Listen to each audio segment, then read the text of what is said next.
All right. Hello, here we are. And sending everybody all the light and love that I know we are together. Word today is rhythm. I've got rhythm. I've got music. You know, maybe you don't know. That's I think a Cole Porter song or a Gershwin from way, way back when, redone in the 60s by a little silly group. Anyway, um, I'm finding that it's more than that. It's about being in the rhythm of the universe. That's kind of what I'm feeling today because actually that was what I was going to share. Some of the journeys, one of the themes is that I'm an explorer or a participant in uh, universal birthing and shifting and changing. Um, it I can be in an experience where it feels like I am like in the lens of a Hubble or Webb, telescope out in space. All the things, the stars and the nebula and everything birthing and shifting and changing, and that's very exciting most of the time. I mean, feels good most of the time. There've been a few moments where I felt a little off or fearful of it. Um, there's one in particular that still I haven't fully received all my lesson about it, but I felt myself bursting out into that kind of space and then realized that I felt very alone in it, even though I knew that there were bodies of energy and light. But the feeling of my experience was like all alone in this huge, vast universe. And it was in the, that I found a sense of peace before I returned into my body, but it was still reflecting in my meditations that it's a pattern that I think I'm continuing to work to heal. That sense of separation or isolation, or reminds me of a John Denver song, Isn't Everything a Song with My Mind? It's just how it is. Um, and his song is Looking to Space. And he starts off singing All Alone in the Universe. And won't sing it, but that's the feeling I have, is like I'm there. And then when I'm surrendered to that feeling of all alone in this vast universe, then I realize there's peace in this. And there's not the definition of all alone becomes unique because it becomes all in the oneness, all one in the universe. So I'm working into that experience also. One other thing I was wanting to share,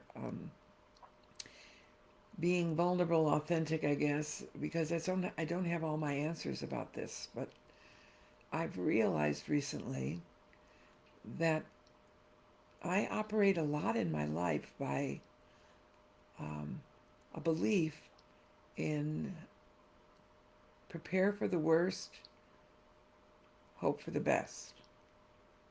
Does anybody sound familiar to anybody else? Um, I may get something where I have just a speck of news or awareness of something, and then my mind wants to go to, why? What if this is the worst thing? How would I do with it? What would be my next steps? And then somewhere in all of that, I surrender. Okay, I've looked at all that. Now I just have to not think about those worst possibilities. So I've made it work on some levels for me, but it really suddenly became clear that it's an element of life that I go through some struggle with that I probably don't need to if I just jump right into witnessing a possibility without examining all the things of preparation. Excuse me. So, um, Spirit has told me many times and taught some lessons for others, I'm sure, of um, making plans or preparation has to be balanced with faith because we have always in that state of surrendering and into a bigger plan that we just can't witness. So that's part of, I guess, what I'm being aware that I still kind of have these hanging on to certain. I thought it was not clear. I mean, it was a subconscious belief pattern that became clear suddenly when I saw, oh, I'm in a panic mode for the moment about what might happen, and it's just still it might happen. So why am I panicking? Why don't I just allow for that to move through and become clear as to what my moment will be, whatever happens. I don't know if that makes sense. I guess it sounds like I'm still in the mental and spiritual balancing of it. So those are my moments of today, and I'm going to move along and give everyone an opportunity to experience a powerful Wednesday wisdom with Spirit. Thank you for being with me.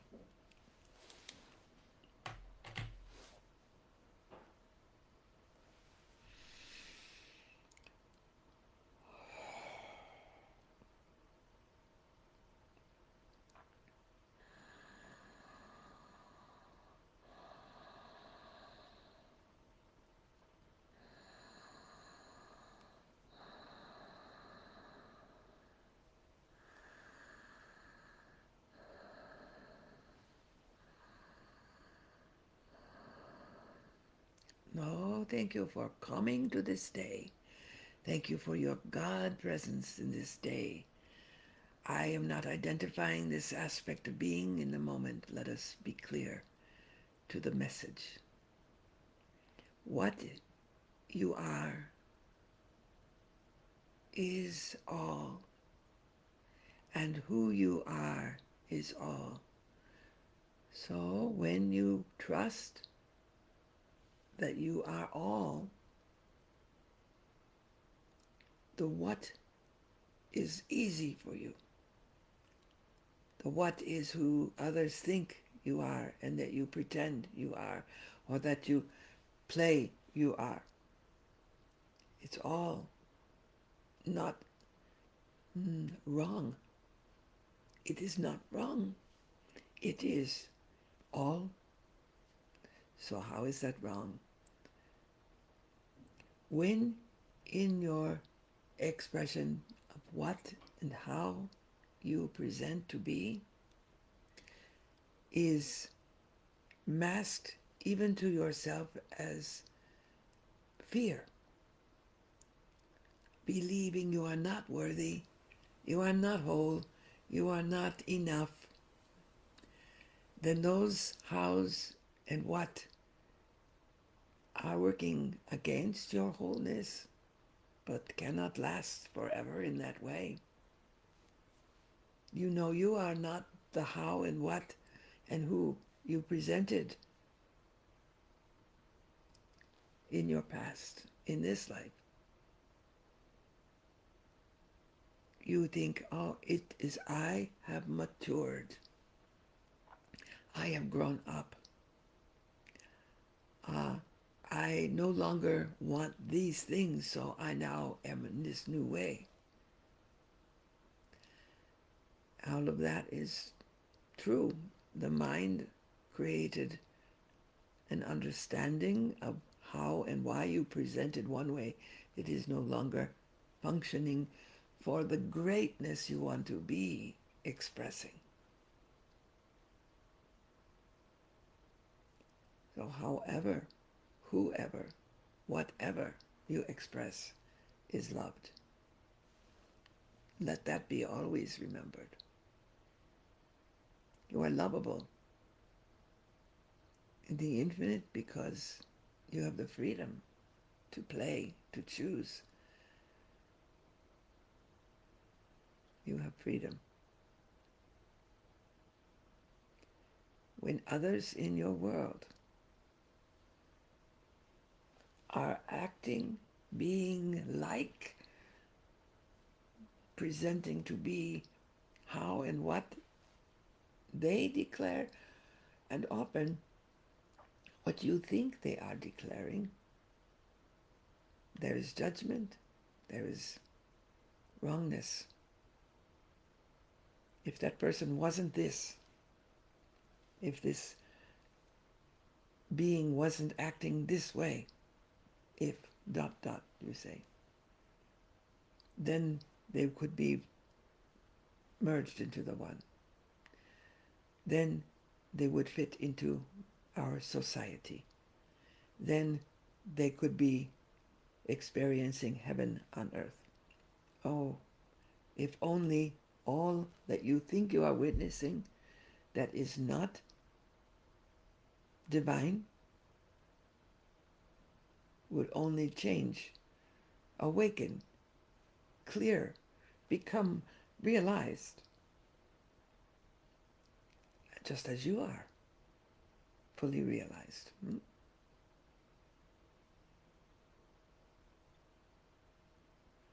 So, what is my teaching when I say that sentence? Just as you are fully realized. Some would say, oh, that is sarcasm. Some would say, that is not true. Some would say, oh, I have been blessed, I am fully realized. And all of that could be part of how you become the next how, what that you present. To be fully realized is only your business, you could say, only your work, only your choice to make. Not to make choices, hard decisions of who and how and what others present. Yes, you can coach, you can guide, you can pray, you can suggest, you can offer reflection of other things. But to judge it, and even more important, that in your judgment you separate even further to protect yourself in that illusion, to punish another in that illusion. That is a big lesson. Do not think anything that you have ever thought you were, anything you ever pretended to be, the how and the what you are. Some might say, oh, in my science mind, I know what I am is molecular structure and consisting of waters and other elements and minerals. And isn't that cute? Yeah, that's what you are. For now. For now.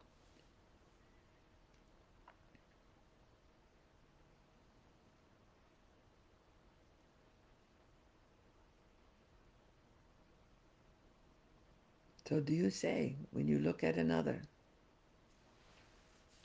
he is a blank, whatever the word wants to be. She is a blank, whatever the word in your mind. They are blank. You see how many times in your day-to-day do you allow those thoughts to move through and anchor into an energy within your body, your physical body, of course, and all of the energetic bodies of you, your expression. Think about, it's easy to witness others doing this. And for many, it becomes then easy to believe it is okay that I do that. It is okay. But is it wise? And then it could be easy to think, oh, because I do this, I am really, I am shameful, I am bad, I am not good.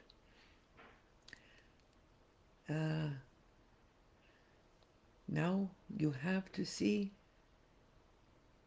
that you can be all of those things, all of those ways, all of those choices.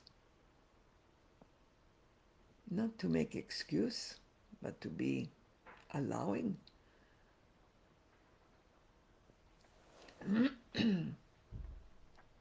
If you are painting a picture of anything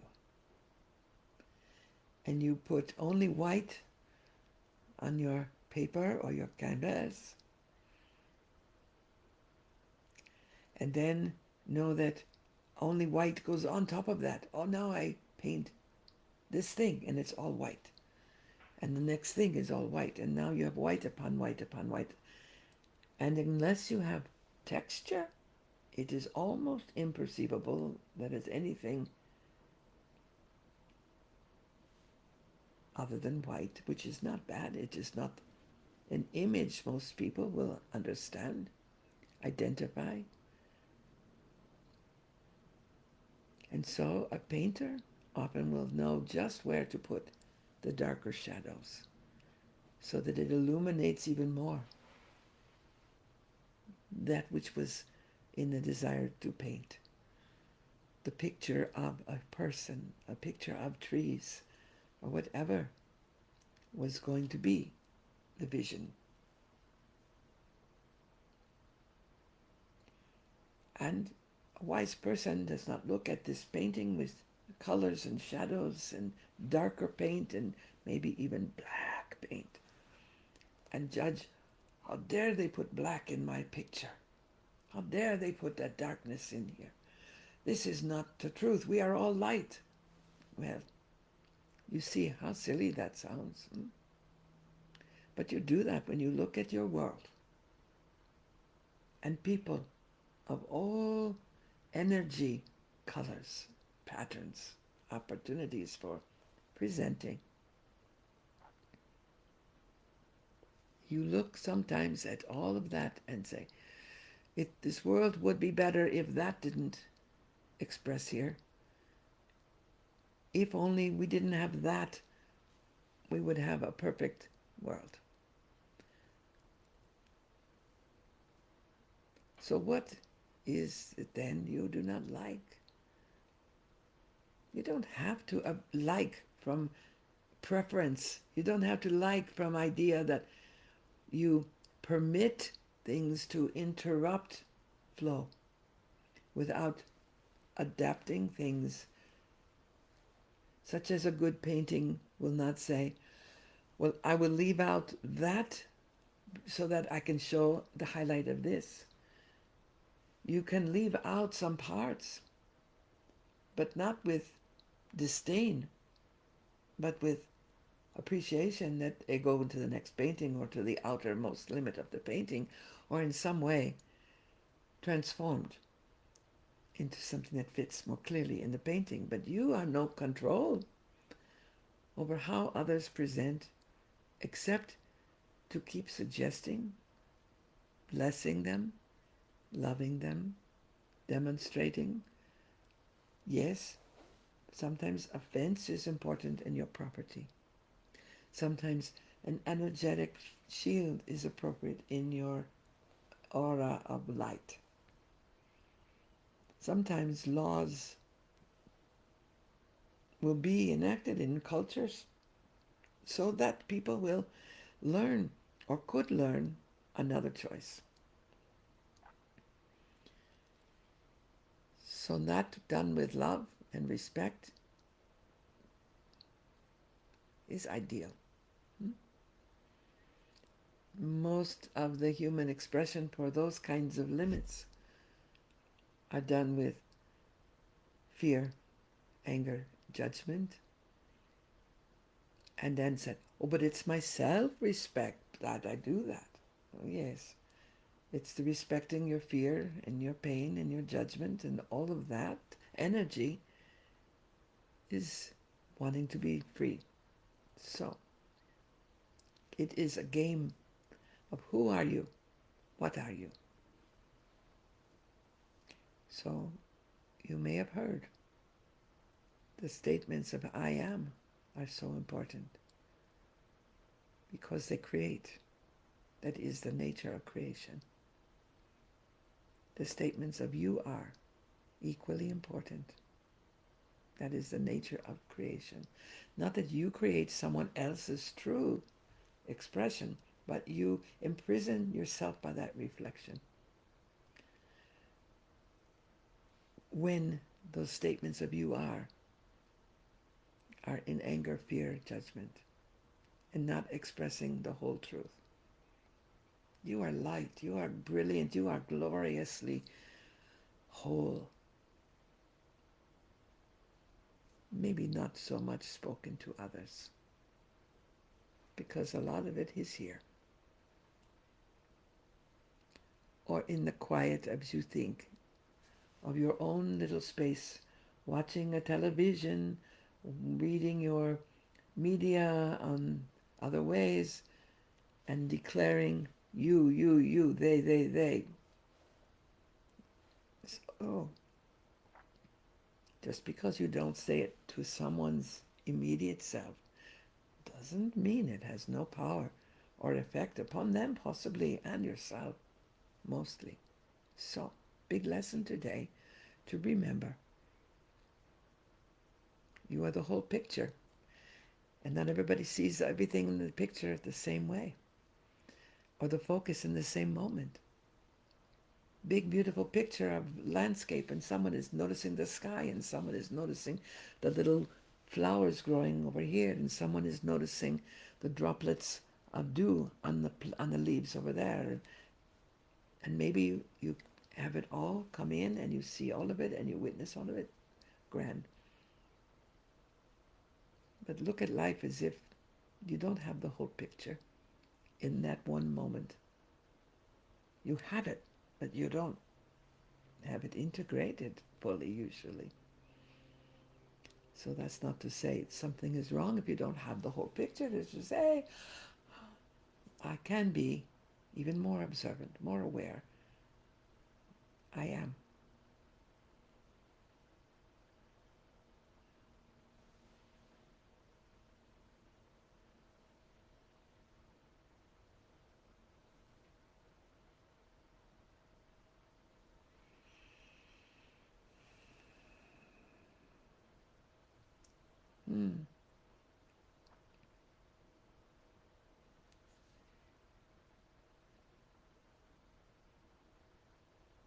I am known in a knife as a grandson of Genghis Khan.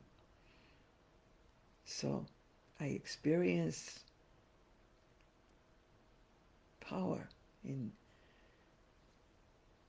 training, in observation, and I experienced where real power is by choice. So who I am now is so much more.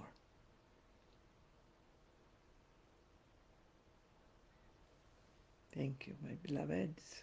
Thank you, my dearest.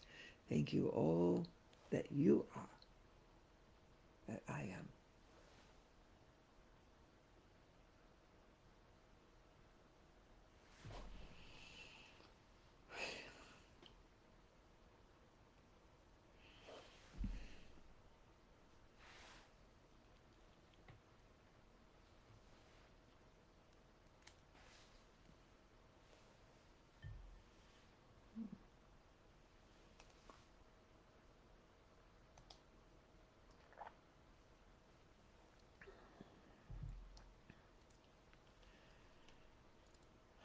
Hi.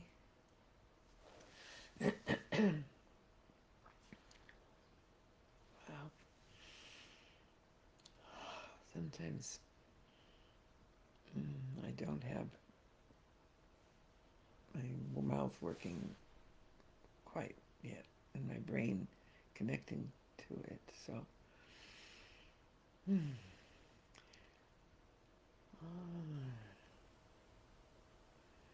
thank you for giving me another interesting travel. Have to check for my frequent flyer miles so I can share them with other people. You know, people do that, don't they? I have friends who gather their mileage from their travels and then share that buying tickets for other people to do their journeys. So that's what I'd like to do. Let's just pretend that that's possible in some way, and I invite you to come play with me in the stars. So um, have a wonderful rest of your day and rest of your week. Until next Wednesday. Thank you, my friends.